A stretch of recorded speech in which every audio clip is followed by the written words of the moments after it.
Hi there, it's The Sweet Spot. Thanks for joining us, Bruce Millington and Steve Palmer, taking you through a really exciting week coming up. It's the fifth major, the Players' Championship at lovely Sawgrass, and we've also got the Qatar Masters. And we'll look back on what happened last week at the Arnold Palmer Invitational. Fantastic shootout between Bryson DeChambeau and Lee Westwood.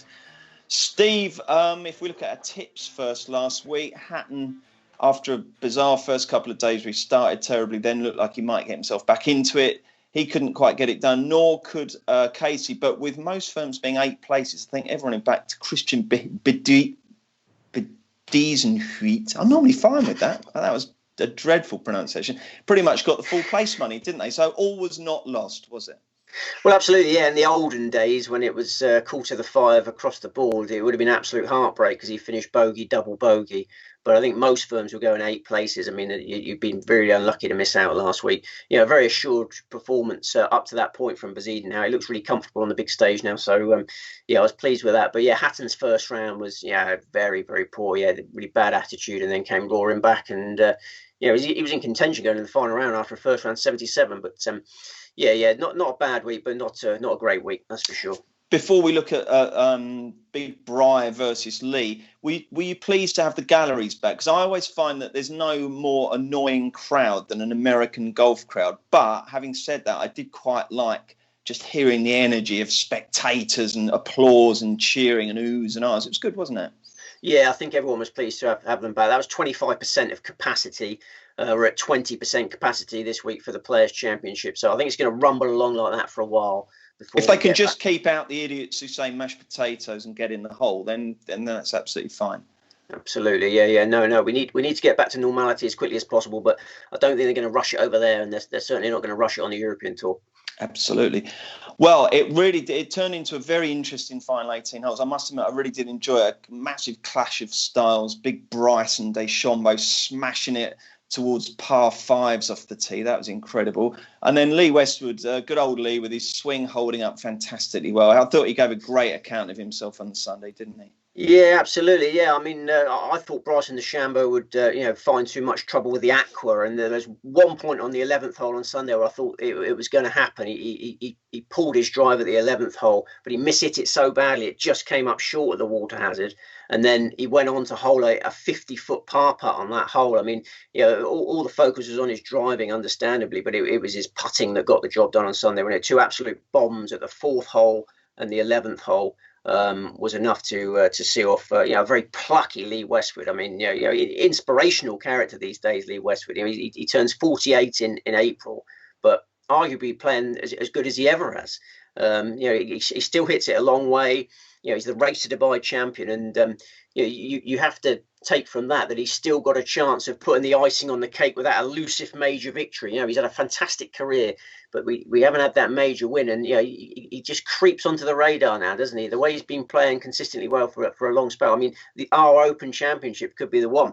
Yeah. And the last time the Open was at Sandwich, his old mate Darren Clark won that tournament, wouldn't it? It could be written in the stars that Westwood takes the title this time. Clark and Westwood, they've shared a lot of sandwiches through the years. Could they be sharing the Sandwich Opens now? We shall see. Stranger things have happened at sea.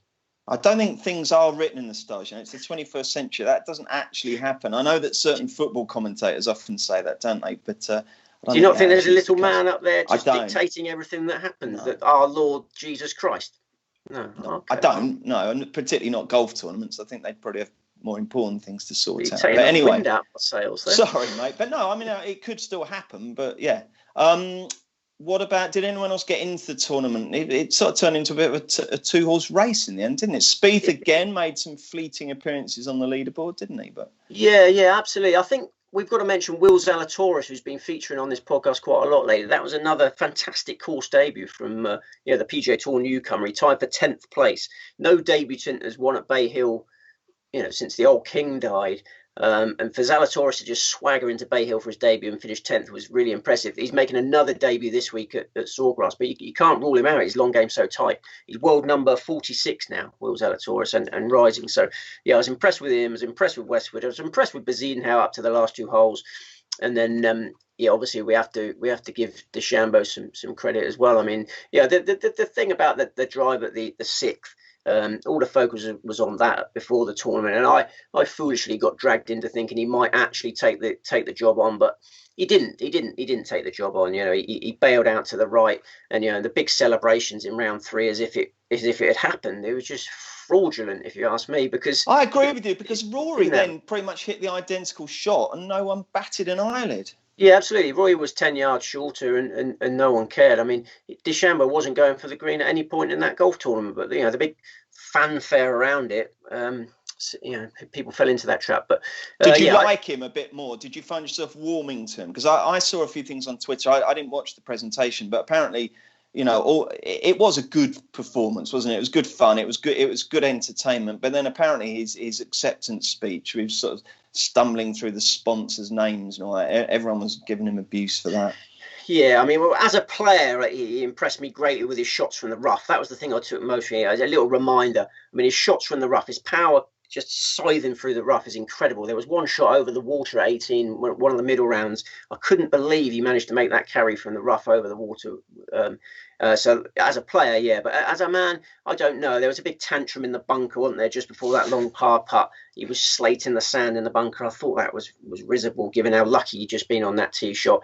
He's all about the sponsors. I think Donald Trump get a mention, didn't he? Just the Trump golf courses. Yeah, I think Trump golf course got a mention. I don't really warm to him as a character. He seemed to get a bit emotional about Arnold Palmer, though. He likes his golf history, doesn't he? It's quite sweet. It's quite sweet how much that means to him. But I thought that the greatest moment was when he announced that he had a text from Tiger Woods on the Sunday morning. So news, that's news that Tiger Woods is fit and well enough to be texting your Bryson DeChambeaus of this world. So that is good news. Yeah. One more thing before we wrap up on the review, Steve. Obviously, Westwood at 18, lovely tee shot, and then it just rolled into its final roll, took it into a divot. And everyone was saying, well, it's a stupid rule. They should be able to replace it. Now, it feels like that is right, because, I mean, if you're anywhere near a sprinkler head around the green, you get relief, don't you? So why can't you just pick it up and put it in a nice safe spot next to a divot? What's the argument against it? I don't know what the argument against it is. It's a very good question. I think you have to take that with Mr. Royal and Ancient, won't you? I mean, we could spend 2 weeks going through the rule book of golf, couldn't we, and make lots of modifications. But come on then, I've got nothing else on. All right. Okay. Let's get cracking. But there's a lot of people that be opposed for that. I don't know what the reason for being opposed to that is. It does seem grossly unfair, doesn't it? I mean, you're right. I suppose the only thing you could say is that you get golfers claiming that the most tiny little indentation was a divot. Do you know what I mean? There's such sneaks like that, aren't they? Yeah, I suppose it would slow up play, and our main purpose at the moment is trying to speed things up, so there is that. But it was heartbreaking. I think we're all rooting for Westwood. Anyone who hadn't backed DeChambeau was rooting for Westwood on Sunday, and it was disappointing when that happened. But great effort, and he's on the open radar. Absolutely. Okay. Let's look ahead to this week then. We've got 2 tournaments. The Qatar Masters, which not surprisingly, given that they've put it up against the Players' Championship, hasn't got a stellar field, but it might have some good winners in. We'll find out what Steve fancies shortly. But first, let's look at the Players' Championship at Sawgrass, commonly known as the 5th major. And they're pretty much all there this week. Obviously, poor old Tiger isn't, and Brooks Koepka has a muscle injury, so he's not there. But the rest of them are. Let's have a quick butchers at the betting. Dustin Johnson, who's been a single-figure price for pretty much all his starts for the past year, is out to 12-1 if you fancy Dustin. You get a rare double-figure price there. Bryson DeChambeau 14s, Rory 16s, John Rahm 16s, Justin Thomas 18s, Schauffele, Morikawa, Cantlay 20s, 22 bars. So there you go. All the stellar names. And a lot of bookmakers by this week are offering 10 places. So make sure you check about best prices and best place terms, as we always say. Steve, actually, before we start the preview, I had a tweet from someone who said, could you ask Steve if he's noticed that prices seem to be getting shorter? Now, I did wonder this, Steve, whether the proliferation of extra places might lead to a little bit of a contraction in the prices. Is it something you've noticed? Yeah, I think that's an inevitable consequence. Yeah, the more places you get, the shorter the prices are. The few firms that are still hanging on with quarter to 5 tend to have the bigger prices. That's the balancing act that you're going to have to play for the foreseeable future. I mean, the thing that really annoys me, that doesn't annoy me, that's just fair game. You get more places, you get worst prices. The one that annoys me is how active the bookmakers are at the start of the week, slashing away at prices like a mad butcher, and nothing gets eased. Hardly any prices ever get eased, so they're very quick to slash and not so quick to ease. Do you still get some firms do those enhanced win-only odds? Because that's a good way of offsetting. If you just fancy one at a short price and you don't want to take it back the each way, you can look around and actually get sort of 14s about someone who was 12s if you just want a win-only, can't you? So it's all about doing your homework, isn't it, Steve? Absolutely, yeah. And obviously you've also got the exchanges where you can go, obviously get fantastic win prices on there. So yeah, you're right. You've got a lot to put into your melting pot and see what you can find. Absolutely. Are you excited? That was a good little mime. Are you excited about this week? Do you like this tournament? It's always good fun, isn't it? With the old Ireland 17th and what have you. I do. I mean, the unofficial fifth major, I mean, we always get a magnificent field. You must mention Matt Wolff. He's the other member of the world's top 50. We haven't got him. We've got 48 of the world's top 50. Kupka's injured. Matt Wolff's got a little hand niggle and, rumoured to be not in a great frame of mind, not enjoying his lockdown very much, apparently. So they're two players that are missing out. But, yeah, this is always world-class field on a mouth-watering course, the famous stadium course, Pete Dye design, and it's a 7,189 yard par 72. I think most listeners probably know the track. It's been around since 1982. We've had this tournament, so our whole lives have been spent watching this tournament. But it's important to note that traditionally this was played in May, and then in 2019 they switched it to March, which dramatically altered the playing conditions. Much lusher, greener course. It used to be a plodder's paradise. It's not a plodder's paradise anymore. You need strong ball strikers, and you need a player with plenty of bottle. First prize this week, $2.7 million. Wow. Yeah, that's enough to get the attention of any PGA Tour professional. You need a lot of minerals to get this job done, and obviously the most famous closing stretch in golf, arguably. Excellent stuff. And also the other good news, I think, is that it doesn't sit on the Cheltenham Festival this week, which it has done for the last couple of years. So we can enjoy the Players' Championship this week and then Cheltenham Festival next week. I know you're very much looking forward to Cheltenham, aren't you, Steve? That's him upstairs again, isn't it? Yeah, he's got it all sorted. Have you had any anti-post bets on Cheltenham? I couldn't name a horse in it. It's Unsinkable Boxer, isn't it? I always used to like him. No. Is he still alive? I wouldn't have thought so. I think, no, Unsinkable Boxer is definitely not running this. Album Photo is going for a hat-trick in the Cheltenham Gold Cup. Have you heard of Album Photo? I've not heard of Album Photo. I've heard of Florida Pearl, Unsinkable Boxer, AP McCoy and Hayley Turner. Okay. I know they're not horses, those last two. Well, the good news is that your golf knowledge is deeper than your racing knowledge. So how many selections this week? Just 3. 3? Wow, very sparing these days, aren't you? I am. Okay, who are you going to go for as your headline selection? Well, I think the Bryson DeChambeau hysteria is reaching fever pitch again. Bruce's army is being galvanised now. I expect it. No, I'm not part of it anymore. That was going into last year's Masters. You could get him going odds on for the Masters again. It's creeping up. It's perfect timing for the big Masters plunge again. But I'm not convinced. I'm still far from convinced. You take those 2 long putts, the bombs at the 4th and the 11th out of the equation. Westwood was the steadier, more consistent player. Is this a cause, though, Steve, that he could overpower? No, certainly not. But then I didn't think he could do what he did last week to Bay Hill, so I might be wrong again. But I'm putting my eggs in the basket of the real world number one. It really disturbs me the way everyone talks about Bryson DeChambeau. Is he as if the best in the business? He's not.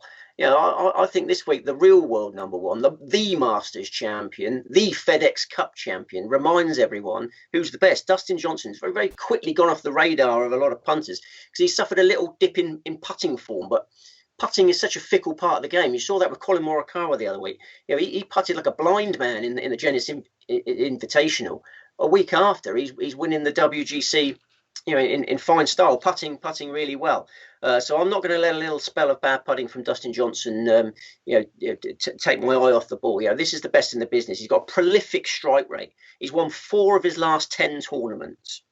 He's won 5 of his last 15 tournaments. He's won 7 of his last 40 tournaments. He's played 97 tournaments from the 2016 US Open, which is when he became a major champion. In those 97, he's won 17 times. So you do the math. That strike rate is incredible. The That's lowest 1797, isn't it? I can help you with the math. I can help you. The lowest percentage of any of those statistics is 17%. So he's winning at least 17% of his tournaments. So yeah, it should be a 5-1 chance on that basis. On that very crude analysis, you should be a 5-1 chance. You're getting 12-1 this week. What's his course form like? You couldn't believe 12-1, could you? I heard you talking about it at the start of this podcast. I was quite surprised. Excited. Yeah. You were surprised and excited. I was too. His course form, he was poor at Sawgrass for a long time, and then he slowly got to grips with it in the May conditions. His last 3 spins in the May conditions were 28, 12, 17. And then the switch to March is fantastic for him. He much prefers the softer terrain. And he was 5th in 2019. He was the only player in the field to shoot 4 rounds in the 60s. I think the putter will bounce back. He's the sort of player that is quite happy to switch putters. You know, he might turn up with a new putter, fall in love with it, and be away and gone. I just think you should disregard that WGC performance last time out. I think that's the reason he's been shunted to such a big price. The WGC at the concession, I don't think he was switched on for that. The Tiger Woods news broke on tournament eve. I think that unsettled a lot of the top players, including Johnson. He opened with a 77, didn't seem focused. 2 decent 69s followed, and then on the final day, he's tailed off, disinterested. Still made 5 birdies in his 78. He just had a couple of horror holes. So I think the concentration will return this week. DJ will want this title, a Sawgrass victory on his CV, and I think DJ's the man to back. If he wins and you don't back him, you'll look back and you go, 12-1 Dustin Johnson. How did we pass that up? So let's not put ourselves in that position, is what you're saying, isn't it? Well, absolutely. 12-1, getting 10 places. I mean, blimey. Yeah, it's a gift. It's a gift. Okay. If not Dustin, then who? Don't know my horses, but I know my gift horses. My next best is Hiteki Matayama. And I always get very scared to mention his name in your company, Bruce, because I know you've got him down as a non-winner now, very long losing drought, but he's still only 29 years of age. He doesn't turn 30 until February. If you had 5 PGA Tour wins, including 2 WGCs, and you were 29, you'd be very happy with yourself, wouldn't you? So he's winless since August 2017. I'm aware of that. I know it's not ideal, but I think he's too good to stay winless for much longer. And he was obviously the one that was hurt. We haven't mentioned this yet, but obviously last year's event was abandoned after 1 round. Matsuyama was the one that it cost most because he opened with a course record tying 9 under par 63 before they brought the curtain down last year. You have to appreciate that 63 is even better than it seems, because the weekend prior he was playing in the Arnold Palmer Invitational, carded weekend rounds of 80 and 77. So he turns up at Sawgrass with his game apparently in total disarray and then shoots a 63 at Sawgrass. And I just think that speaks absolute volumes for how much Matsuyama loves this track. He played well at Sawgrass in the May conditions. He was 7th in 2016, and then in the first edition in 2019 in March. He finished 8th in that. So, yeah, this is a stat to take from this podcast. Matsuyama is 20 under par for his last 3 rounds at this track. Okay, and he's 33-1 with 8 places, or 30-1 with 10 places. You like that? I absolutely love that. Yeah, I absolutely love that. Everyone talks about how hard Sawgrass is. 20 under par for his last 3 rounds. It's not hard for Hiteki. And he's coming in nice form. He was 15th at the concession, 18th last week at Bay Hill. He lives in Orlando. He loves the Florida swing. Johnson and Matsuyama should be your 2 main bets this week. And also, Steve, I know I kind of chide him as a non-winner, but it's hard to think of a time when he's actually full-on bottled anything, isn't it? Yeah, and if you look back to his last victory, WGC at the Bridgestone, he was so impressive. He used to win his tournaments in fine style. He used to have plenty of guts. I think he just had a few little goes at the USPGA where he didn't get the job done in majors. I mean, a lot of pressure on him, the main Japanese hope, and he just wobbled in a couple of majors, and I think that sort of dented his confidence a little bit. But he is still a world-class performer, and this test is perfect for him. Okay, and your third selection? And third and final selection is Cameron Smith, who is an Australian, but he's playing a home game this week. He lives in Ponte Vedra Beach. He knows Sawgrass very well. He's yet to turn that home advantage into contending for the Players' Championship. But I think this could be the week because he's arrived in really nice form. 4th place in the Genesis Invitational, followed by 11th place in the WGC at the Concession. So he's found form at the perfect time to be a Sawgrass contender. And let's not forget, he finished 2nd in the Masters in November. I had forgotten that, to be honest. He's gone up a level now. He's world number 27. So I think Cameron Smith goes very close to a second PGA Tour title on Sunday, 55-1 out there. Wow. Okay, can we just have a quick chat about some of the other fancied runners? What do you think of Rory's chances? Wow, blimey! I mean, he was very despondent, wasn't he? After the on Sunday, he sounded really, really depressed about the state of his game. He just says something's not right. I mean, the way I read it was it might be some sort of dramatic coach switch coming up, or a dramatic caddy switch, because he mentioned the phrase "a new direction" or you need to change direction or something. So yeah, I wouldn't be surprised if there's some major announcement to come out of the McIlroy camp. But yeah, he seemed very unhappy. But obviously, he's the only one that's won. He won the 2019 March Sawgrass, so you've got to respect him for that. But no, it just doesn't seem quite right between the ears at the moment. Okay, BJR, Big Johnny Rahm. Big Johnny Rahm hasn't found putting form with his new Callaway putter. I said we have to wait until he shows a bit of putting form. So kind of Big Johnny Rahm. He famously blew he had a great winning chance in 2019. Remember that shot out the bunker? Tried to do a big hook over the water hazard, went straight into the water. Blaming his caddy, big argument with his caddy. No, save him for the US Open. Thomas, yeah, feared, like Sawgrass, good record there. 20-1 fair price. Yeah, I can see it. But yeah, very inconsistent this year. Very up and down year for Thomas. And who was the last one on it? Save him for the Masters. Okay, yeah, he's the first leg of our 20,000-1 life changer, isn't he? That's it. And who was the last name off the list? The last name off the list was Andrew Putnam, who's playing really solid golf. If you can have a 4th player, Andrew Putnam at big prices won't do much damage to your pocket. The unofficial 4th tip, yeah, in the unofficial 5th major. Excellent. It should be a fantastic week, shouldn't it? Very much looking forward to it. And when it's Florida time, you don't have to stay up too late, do you?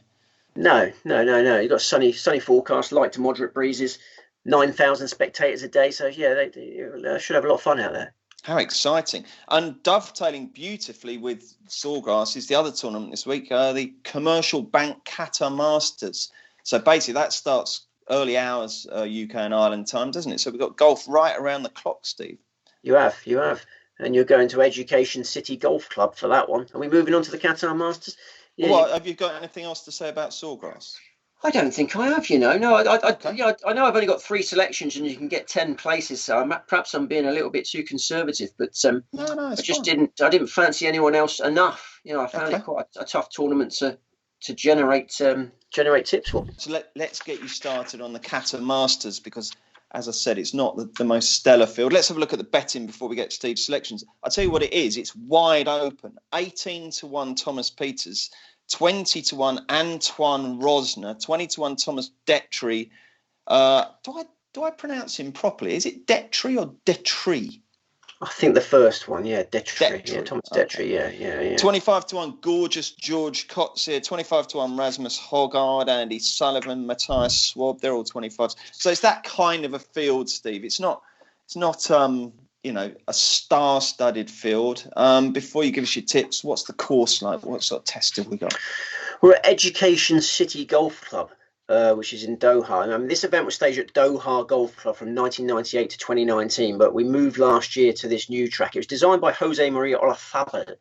7,307 yards, par 71, only 3 par 5s. It's not your typical Middle East layout. They're usually quite straightforward tracks, wide open, favour big hitters. This one, there's a lot more strategy involved, lots of water hazards, heavily bunkered, risk-reward elements to a lot of holes, and only 13 under par topped the leaderboard last year. So, with a bit of wind in the forecast this week, so I fancy we'll get something similar. When I was analysing these tournaments, I was sort of thinking, Sawgrass has got this big reputation as being a beast.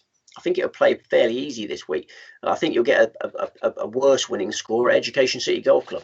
Fancy that. Who won it last year? Last year we had a thrilling playoff between Jorge Campillo and David Drysdale. Very high quality playoff, which Campillo won.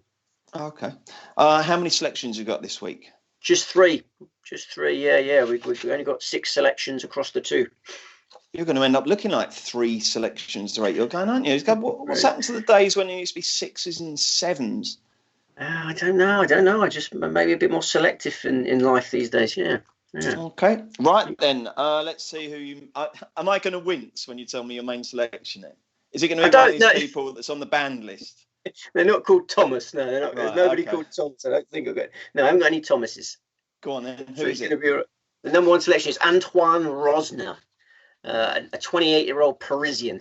He got off the mark on the European Tour in December. He broke our hearts, actually. He fired a Sunday 64 to overtake Andy Sullivan in the Golf in Dubai Championship. He's back in the desert this week looking for victory number 2.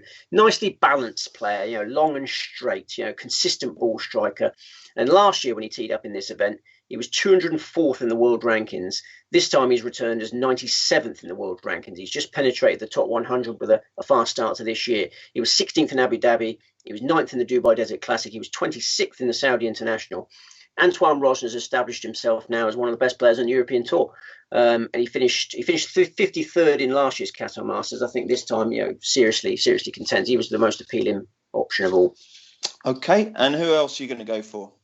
No wincing required. Aaron Rai.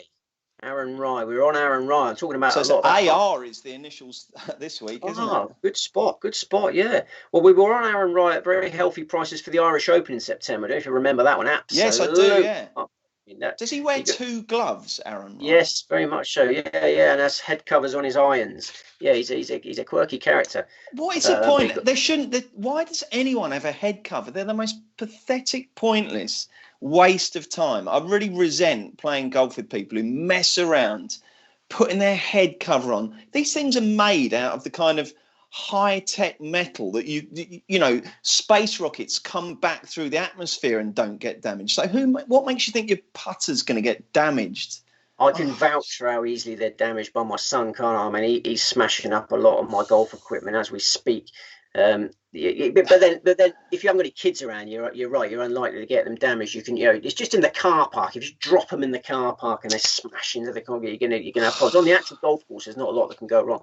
But Aaron Rai, I mean, it's a nice backstory as to why he looks after his club so nicely. I mean, he had a tough upbringing, and I remember his dad was he's very keen on him. He insisted he looked after his clubs. When he bought his clubs, he had to sort of clean them and keep them in good nick. And it's just something that's gone through the rest of his life. He just obsessed with keeping his tools in good condition. So I like Aaron Rai's temperament. Actually, I think he's a good lad. Okay. But yeah, he finished second in that Irish Open. Absolute heartbreak. John Catlin pipped him at the death. But that one I had quite a significant wager on that one. I needed to lie down in a darkened room the following week. Aaron Rai responded by winning the following week. He won the Scottish Open the following week. Really, really gutsy effort. So he's won 2 times on the European Tour. He's won 3 times on the Challenge Tour, and he's only 26. He's got a strong temperament, hugely accurate, and like Rosner, he's turned up for his second go at Education City Golf Club in much better form than he had for his first visit. He was world number 209 last year. Missed the cut in the Oman Open, and then he missed the cut in Qatar by a shot. This time, world number 71, and coming off a fantastic performance in the WGC at the Concession. I can't stress how good this form is. That's a tough mission that for a European Tour player, jetting over to Florida to face an elite field. Most of the European Tour players really badly struggled in that event, but Rai finished 18th. Rai finishing 18th at the Concession is, that should have form book students absolutely drooling. This is an enormous downgrade from that. So Aaron Rai next best. I'm just trying to think of any other pardon? Did you have a text or something? That was very unprofessional. No, I didn't. Sorry, that was my laptop turning itself off. Sorry. Can't get away from these things, can you? Devices everywhere. I'm just trying to think of another golfer with the initials AR. Andrew, Alan, Adrian. Can you think of any?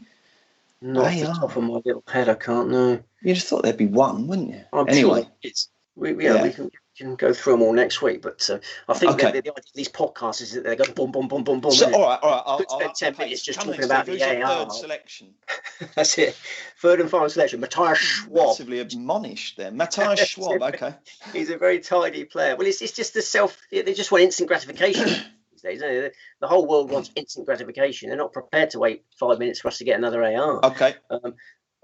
Matthias Schwab, very, very tidy player, good fit for Education City. Finished 21st there 12 months ago. Yet to get off the mark on the European Tour, which is incredible, really. He's come mightily close on several occasions. 2-time runner-up. He's finished third in a PGA Tour event.